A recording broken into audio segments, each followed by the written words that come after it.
Okay, everybody, how you doing? So this is Touria, and I'm just going to explain a little bit about how the game is played. Because there's other YouTube guys out there that can do a playthrough and show you exactly how the game is played.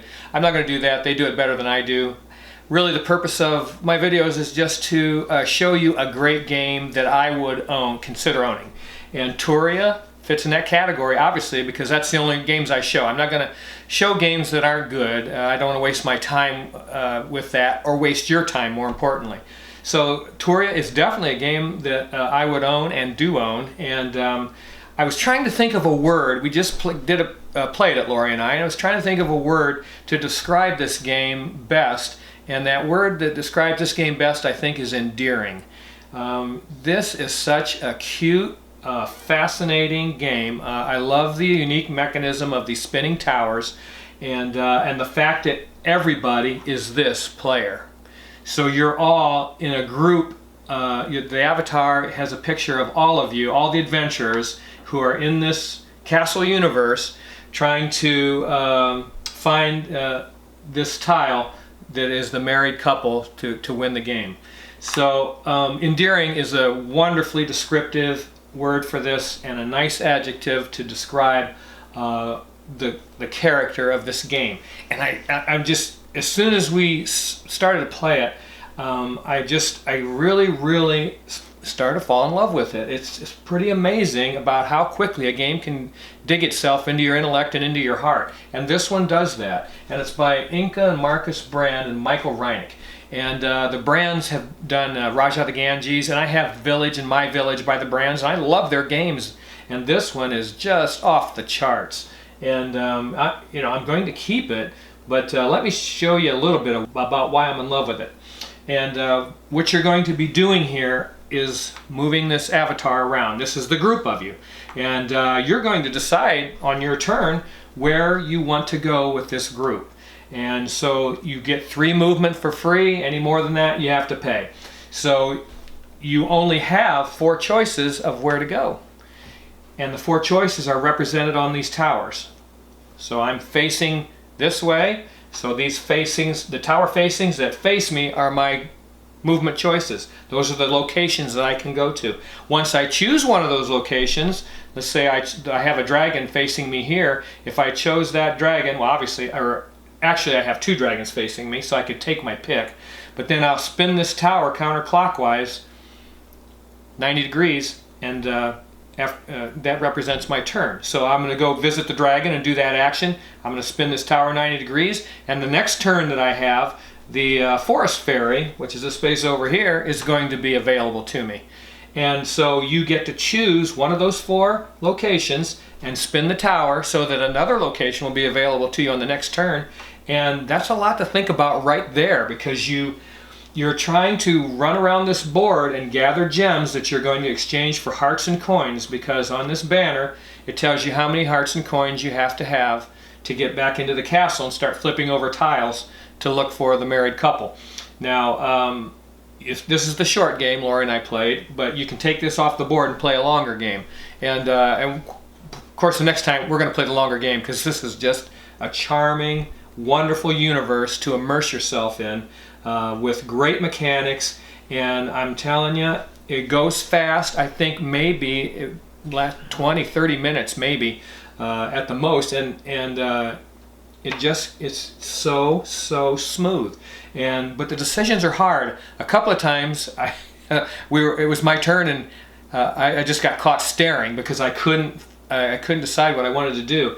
Because another thing you have to think about is when you're spinning these towers is what is going to make available to your opponent. So if you think, well, I know my opponent has 4 hearts, and I see a heart over at the forest fairy on a bonus token, and I know that opponent's going to go for that, then I don't want to make the forest fairy available to them by spinning a tower.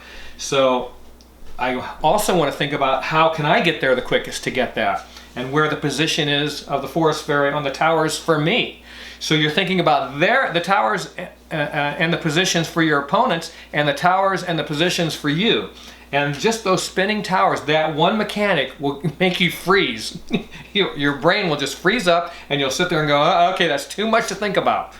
But you're just going to gather around, run around the board, gathering these gems to try to exchange them at the tradesman for hearts or the magician for hearts.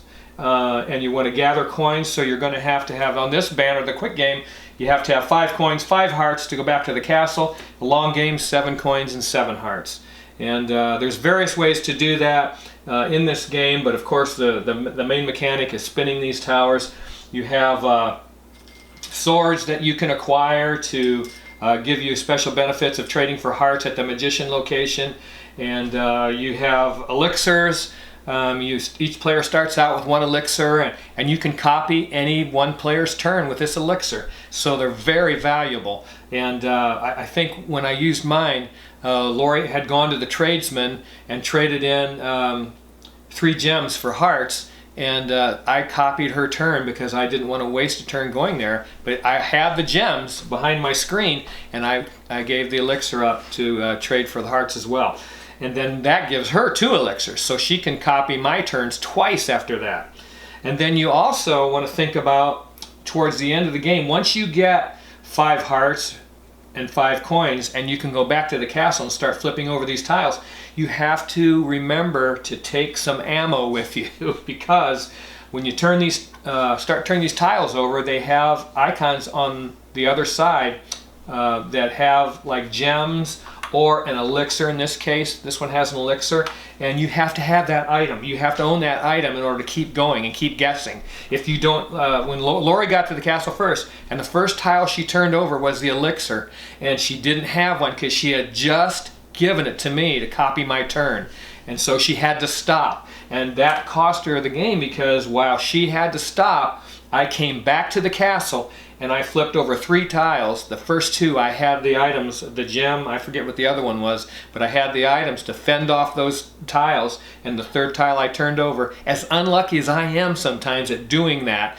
I can't believe it, I turned over the married couple and won the game. So you have to go back to the castle armed with some gems. You know, I probably 1 color of each gem, I would imagine. I haven't checked that to be precise, and I think one of the tiles has a coin on it, so you better have a coin, extra coin.